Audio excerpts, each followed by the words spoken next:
So you'll remember in that verse from Romans, Paul says that the divine attributes of God have been clearly perceived, meaning they have been experienced, they have been encountered, and they have been reasoned through. So what are these divine attributes? In a sense, if we ask for God's qualifications in order to be God, what's on that list, right? I want you to think of the following conversation as kind of like a job interview. Like you and I are sitting behind the desk and we are seeing the applicants come in and we're looking at their qualifications and we are considering them for the position of God. Now, this isn't to say that we are the judge of God and that it's up to us, because remember, it's Scripture for the Christian that primarily is the source of knowledge about God's divine attributes. This is more of a thought experiment for us to consider other claimants of the throne, not Yahweh himself. We're going to let the Bible speak for Yahweh. But let's talk about these other guys like Zeus and Thor and Odin and Cthulhu even again. But let's think about it. What are the divine attributes? Because that's what Paul says have been clearly perceived. Well, if they've been perceived by man, let's go to a man, shall we? You see, in the 11th and early 12th century, there was this guy named Anselm of Canterbury. Now, you might have heard his name before if you have any interest in Christian apologetics. He gets brought up quite a bit because he was a really, really smart guy. And he came up with this thing called the ontological argument. Now, we're not going to define that and go into the ontological argument fully because, well, it's pretty complicated, except to say basically what it says and how it's still popular even today. Because for Anselm, when he thought about who God must be and what God must be like, he came up with a phrase to refer to it. He calls him, quote, the greatest conceivable being. And in order to be the greatest conceivable being, he has to be great in all things. What Anselm means by that is this: God is the greatest thing that you could ever conceive of or think of. If there was ever anything greater that you could conceive of, then the thing you're perceiving as God is not God. That thing you're conceiving of is God. If there's anything more powerful than, say, Zeus, then Zeus isn't God. The thing more powerful than Zeus must be God. All the way up the chain until you get to the real deal God. It's pretty straightforward, and it's a pretty interesting way to look at it, and it's really stuck around since Anselm started talking about it. Even to this day, with guys like Alvin Plantinga, who is one of the most well-known and regarded Christian apologists alive today, and philosophers today. For him, this ontological argument is not just a good argument for God, it's one of the best. Now, he refines it just a little bit, and he'll take that concept of, greatest conceivable being, and he'll boil it down a little bit into a neater package called a maximally great being, in the sense that God is maximally great in all of his qualities. Now, we could spend a lot of time thinking about all the different attributes of this maximally great being, this greatest conceivable being. But for the sake of time and brevity and, my ability to sit here and talk, we're going to instead boil them down to what I see as the 6 primary attributes of God. Now, again, a quick disclaimer. These are not the only attributes of a divine person. These are not the only attributes of this, quote, greatest conceivable being or maximally great being. These are just the ones that I want to focus on for the sake of this video. Now, you have to remember, these videos aren't so much conversations.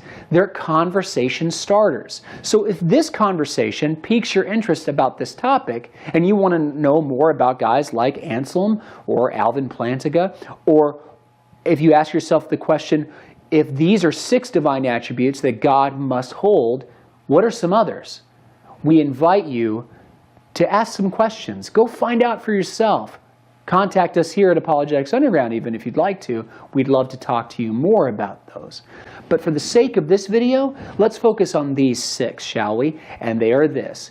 In order to be God, the applicant, remember that job interview scenario, the applicant must be the following 6 things. Not one of them, all of them.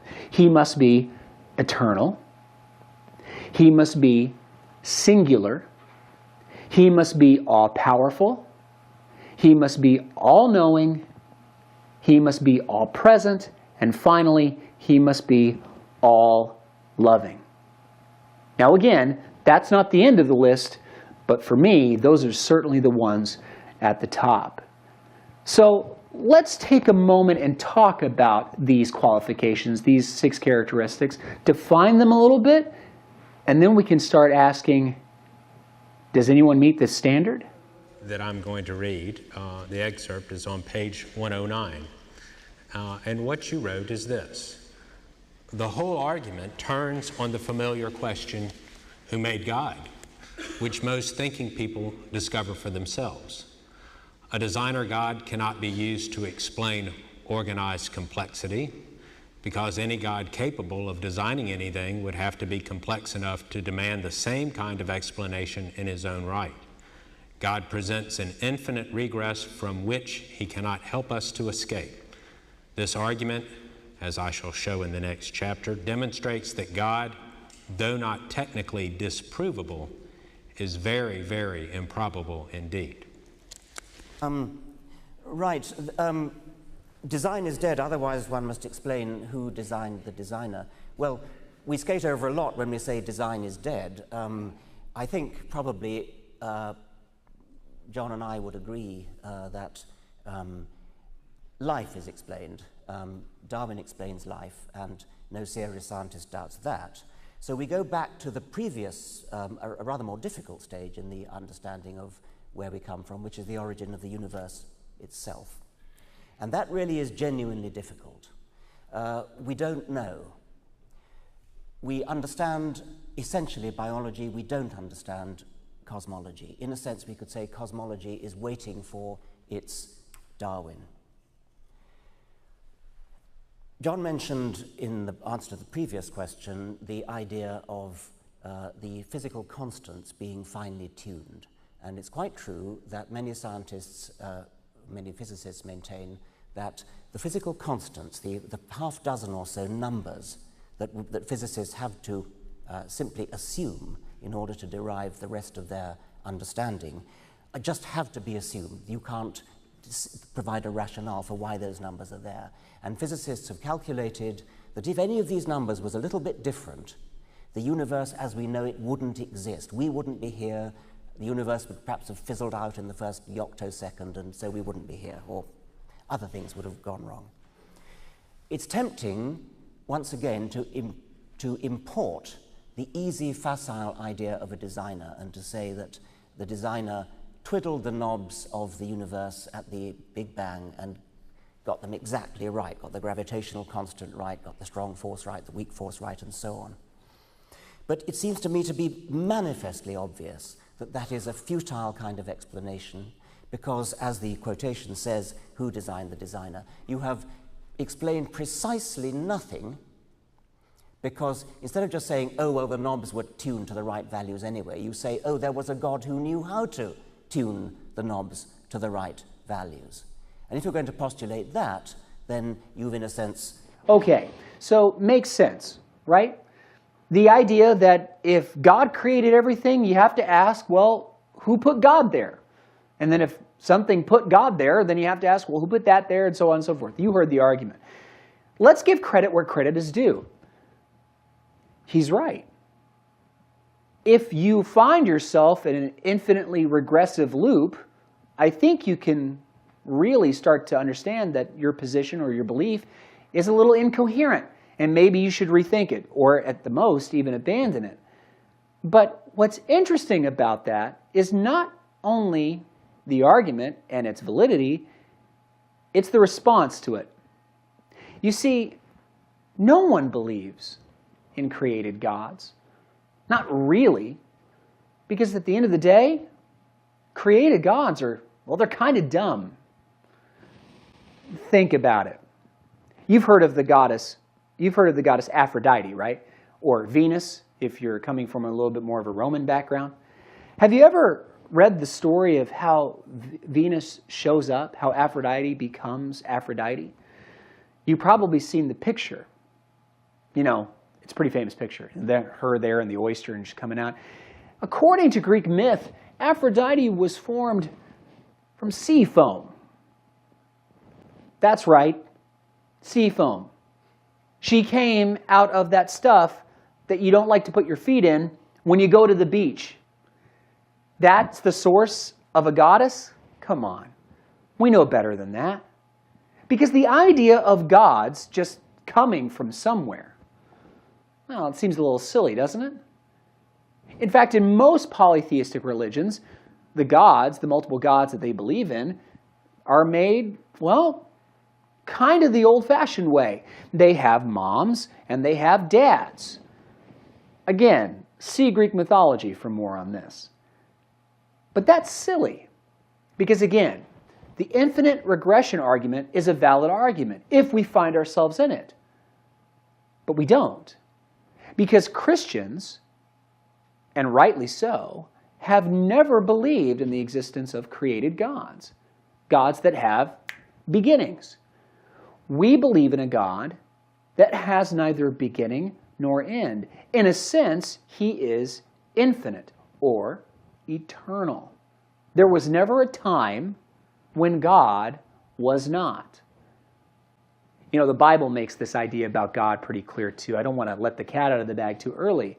But when Moses meets him and he asks the burning bush, after God tells him to go to Pharaoh and, you know, as Charlton Heston once said, let my people go, he asks him, who shall I say sent me? And the response from the burning bush is this, I am that I am.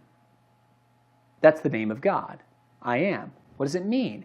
It means that he's always present tense. Jesus uses this in John 8 when he says, before Abraham was, I am. Now, Jesus is either really bad at grammar, because that's the wrong tense for the sentence, or he's making a point. Before Abraham was, not I was, I am.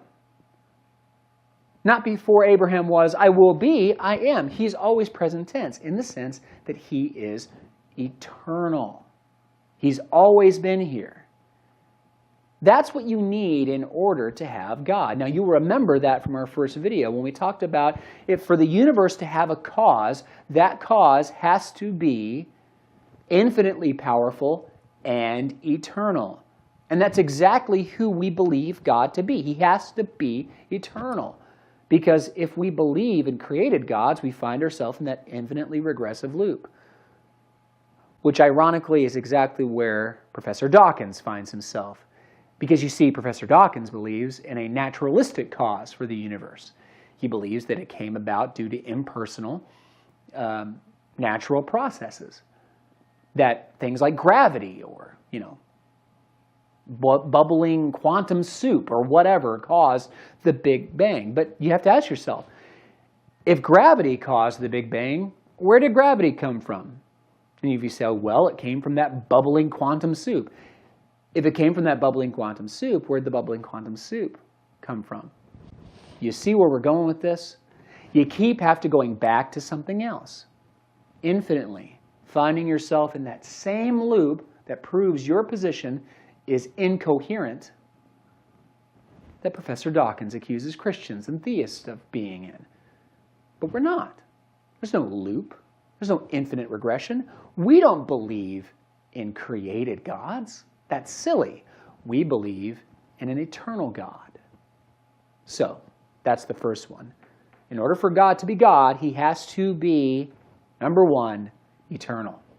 What's interesting about good video games lately is that they typically have gods fighting other gods in them, right?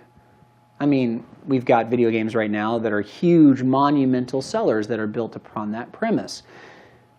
And it kind of raises a question for me. In polytheistic systems, how come gods never get along? Well, really, it's because there are other gods not to get along with. Gods of not only equal origin, like we talked about in the first qualification, but equal in power. Other beings, other powers, other entities that can do the same things at an equal or greater or lesser level. That just doesn't seem to make sense, right? I hope you're catching a theme here as we go through these qualifications. Really think about them and their alternates. You know, a singular God versus multiple gods. Which one makes more sense? You've got all these different gods running around vying for control or territory or power? No, that doesn't seem to really make much sense, right? How do we have such a well-ordered universe if there are multiple gods? You see, imagine for a second that there's not one God, but there's two. Let's not go crazy and say there's a million. Let's say there's two. And that God is also of relatively equal power and ability. And the God we worship, the God of the Bible, creates the universe, right? He speaks it into existence. Let there be light. Imagine some other jerk god coming up behind him and saying, let there not be light. Ha ha! And then everything shuts down. What's he going to do? Well, if you believe in polytheism, maybe like Zeus, he could turn around and go, Mom, he's messing with my stuff. But see, that's so silly, it's funny, right? In order for God to be God, there can't be multiple gods. He has to be singular, not only in origin, but in power and in existence. Otherwise, his work never stays ordered. I think it's pretty direct. Maybe you might say, well, maybe he doesn't need to be singular. Maybe he can be multiple, but he's more powerful than the other gods, or he defeated the other gods and then, got his way at the end. Well, just think about that for a minute. Do you really want to worship a God that can be defeated? Because look, logically, if he fights other gods and he defeats them, then those gods are defeatable. Meaning that, well, on some possible reality, in some possible scheme, that would make him most likely defeatable in at least some viable scenario, right? Remember what God has to be in order to be God. Remember what Anselm calls him, greatest conceivable being, plantiga, maximally great being. The idea that God has to be so far above everything else that there's nothing above him. Maximally great beings can't be defeated. They are invincible. So, this idea of him being God would mean, by necessity, that he would have to be God alone, by himself, just one. But that's not all. So for God to be God, he also has to be what we're going to call here all-powerful. You might also call this omnipotent, which means the same thing, just in a little bit of a fancier, smarter way. All-powerful. Now, why would God have to be all-powerful? Well, because look at what God would have to be capable of accomplishing. You see, when we're looking for God, what we're looking for is the source of all things. That's why people go looking for him, because they're asking themselves very particular questions. They're asking themselves things like, what's the meaning of life? Why am I here? What's my purpose? Where did all of this come from? What was the beginning like? And where did the beginning come from? God stands in as the answer to those questions. But in order to stand as the answer for those questions, he has to be capable of answering those questions. Look, as we said in our first video, if the universe has a beginning, it has a cause, because all beginnings have cause. And in order to have a cause, you have to have a causal agent. And for that causal agent to have created the universe in all of its scope, in all of its glory, in all of its grandeur, think of how powerful that being would have to be. So powerful that he would have to be able to create it. So, But let's compare that to what we're talking about now, the idea of that being maximally great. If he is powerful, in order to be God, he would have to be all-powerful, more powerful than anything else. If you can think of something more powerful, then he's not God, that thing is. Let's just go ahead and call it all-powerful. Now, Christians talk about God being all-powerful all the time. In fact, if you have gone to a vacation Bible school or maybe a Sunday school in your life, maybe once you sang this song. I know I've certainly heard Christian kids sing it. My God is so big, so strong, and so mighty, there's nothing my God cannot do. But here's the thing. That song, while cute and really great to hear kids sing, not really doctrinally accurate. Certainly, there are things that God can't do. That's not what it means to be all-powerful, because that's logically incoherent. Again, referencing the Bible, it says things like this, and this is just a real quick example. For instance, it says that God cannot lie. Well, that's something that God cannot do, right? So we should throw the song out? No. No, we should keep letting the kids sing it, because the intention behind it is still accurate. The idea that God is so powerful that there's nothing that God cannot do as long as it is possible to be done. That's really what the concept of God's omnipotence really is. If we really want to put it in kind of textbook terms, and I know we're trying to keep this kind of on a conversational level, let's think of it this way. That God being all-powerful means that he is able to accomplish all logical possibilities without any material loss. For example, all-powerful would mean that he can create a circle. But it would not mean that he can create a square circle, because squares are not circle, and circles are not square. See the point? God can't create such a thing as a married bachelor, because that concept contradicts itself. But he can create a married guy, or he can create a bachelor, because it's possible for those things to exist. If it's possible that it can exist, then God can create it. And not only create it, but he can do so without any material loss. I don't know if you've ever heard an atheist say the following. I think we referenced this in an earlier video, but again, I want to bring it up. The idea, well, if there's a God, well, then where did all this extra space come from? Space is so big, and it seems to be relatively empty, so why did he waste so much space? That's starting on the wrong foot. Because you see, if he's God, and he's the greatest conceivable being, he can't waste space. Because wasting space assumes that there's only a limited number of spaces available. God doesn't have limited anything. He has an unlimited amount of space, an unlimited amount of power, an unlimited amount of potential and capability. God can't waste time, space, or energy. He's got all of it available to him. That's the idea of God being all-powerful. So, if he's not all-powerful, he's not God. But what about what God knows? I mean, what would he have to know in order to be God? Well, again, maximally great, right? He'd have to know all things. That is, all true things. Is there any bit of information that is factual that God does not know? No. Because if you know things, and you can conceive of someone who might know more than you, and believe me, I can do that all the time, the idea is that if somebody can know something know more things than you, then God must be able to know all things. That's what makes him God. Now, that's pretty crazy, right?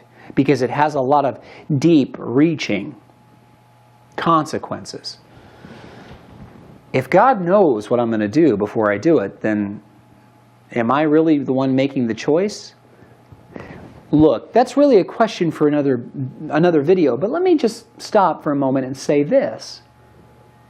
What if God knows so much that he not only knows what you're going to do. He also knows everything you could do. Not only what you have done, but what you could have done. Notice how that makes God's mind and His concept even bigger. He doesn't know just what I'm going to choose to do. He knows everything I could choose to do. He knows what kind of day I'm going to have because based upon the cereal I chose to eat this morning, Lucky Charms. But He also knows what kind of day I would have had if I had eaten Fruit Loops instead. This idea of God's mind has to be big, right? Because again, He has to be maximally great. If you know things, and you know that someone can know more than you do, then God must know all things in order to be God. Otherwise, He's just not. For this next one, let's use a little bit of a nerdier example, shall we? Specifically from comic books. I don't know if you've ever read X-Men or not, but there's a character in the X-Men universe called Multiple Man. Sometimes he's a good guy, sometimes he's a bad guy. I think he was even in one of the movies. And Multiple Man's mutant ability is to make copies of himself. Hence the name, right? So think of it this way. This character can fill a room, maybe even a stadium, with himself. That's what it means to be all present, right? Not right. Because you see, even in the case of Multiple Man, who can make all these different copies and be seemingly in more than one place at once, those individuals still have beginnings and ends. It's still conceivable that even as many copies of himself as he makes, there's still a place where he could not be. And I think we've all been there. We understand that that's what it means to be human. Maybe you've had that day at work where you're real frustrated and you feel like all these different sources are pulling at you from all these different directions and you just can't take it anymore. So you look at all those people, all your coworkers, and say, look, I'm a human being. I can't be in more than one place at once. You can't do 2 separate jobs in 2 separate locations at the same time. And we're all limited by this. If you want something, you have to go there. If you want to go to the movies, you have to get up and leave and go to the movies. If you want to go to Taco Bell, you have to get up and go to Taco Bell to get that burrito. But what about God? Again, maximally great, right? Greatest conceivable. If you can imagine a better way to be in more than one place at once, if you can conceive of that, then God must have that ability in order to be God. You know what sentence God never has to say? Hey, let's go to Taco Bell. Because God is already at the Taco Bell. There's no place where God is not. His being fills everywhere in its entirety, without beginning or end. He is infinite, not only in power and in knowledge, but He is infinite in presence. We call this omnipresence. The idea that God is not just in more than one place at once. I think that's a little bit of a misnomer. That's how most people think of the idea of God being all present. No, that's not what it means. It's not that God is in more than one place at once. He is in all places simultaneously. I don't know if you've ever seen a little kid try to hide from God. Maybe he heard a particularly fiery sermon at church that Sunday, or maybe his Sunday school teacher was a little bit mean to him, and she told him, Billy, you need to watch your language. You need to not pull Susie's hair because God is watching you. And so what does Billy do? He gets home and he gets freaked out. He just thinks about this ever-watching presence over his shoulder. So what does he do? He goes and he hides in the closet, where his mom finds him later. And she asks, Billy, what are you doing? I'm hiding from God, Mom. Here's the thing. If He's God, you can't hide from Him. Because when Billy went into the closet, guess who was there waiting for him? I know what you're thinking from that last one. Gee, Jared, thanks for freaking me out now. God is everywhere and I can't get away from him. But that's okay. Because in order to be God, he has to be one more thing on our list. He has to be all-loving, or we might call it omnibenevolent. Look, this one seems like it might be a little subjective, right? Why does God have to be all-loving? Well, remember again, greatest conceivable being, right? And yeah, I think we've all met people who doubt the existence of love, or at least seem to be a little bit agnostic about it. People who don't believe in the institution of marriage, who think those girly chick flicks, or those kissing movies, as my son calls them occasionally, are just corny and stupid, and real life isn't like that. It's just a fairy tale. Maybe even you've been hurt enough in your past to doubt the existence of, quote, true love. Well, we're not talking about romance movies. We're not talking about, whether marriages succeed or fail. We're talking about greatest conceivable being. And that word conceivable is very important because it draws attention away from experience. You see, in modern philosophy, there used to be this thing called verificationism. The idea that maybe you shouldn't believe something to be true unless you can experience it with your five senses. Maybe you've heard it put like this: I don't believe anything unless I can see it, smell it, taste it, hear it, or touch it. But that's ridiculous. There are plenty of things that exist that you can't experience with your senses. I mean, you believe the black holes exist, right? Ever seen, smelled, tasted, heard, or touched one recently? I don't think so. No one has. But we believe in them. Why? Because the math says they're there. We know better than this. I don't want you to use this list of divine attributes as kind of a verificationism, a subjective-only sense of knowledge. No, it's not that at all. You see, we're not talking about greatest experiential being. We're talking about greatest conceivable being. And I think it's pretty well decided upon in our society and by all the humans that have ever lived. Look at our history of literature and art and just our plain history. And I think you realize something. Human beings seem to agree that it's better to love someone than to not love someone. I have people in my life that I love. I have my wife. I love her very dearly. I have my kids. I love them very dearly. I have my family members. I love them. Heck, I even love my beagle. If I can love them and recognize that there are people that I have a difficult time loving. As a Christian, I'm called to love everyone, but I'm typically not very successful at that. I have a hard time loving people who have wronged me, even though Scripture tells me to do it anyway. And I also have a hard time loving people I haven't met yet. People I just don't know that are out there right now that my God tells me to love, even though I haven't met them. Typically, people love who they love and don't love everyone else. As a joke once, I mentioned my beagle, as a joke once, my wife, because I have a tendency to be this way, was going to buy me for a birthday present a t-shirt that says, I love my beagle and like 4 other people. I'm kind of that way sometimes because I'm a human being and I'm flawed. Look, we've never met probably. The Bible calls me to love you, but that's hard for me because we don't even know each other.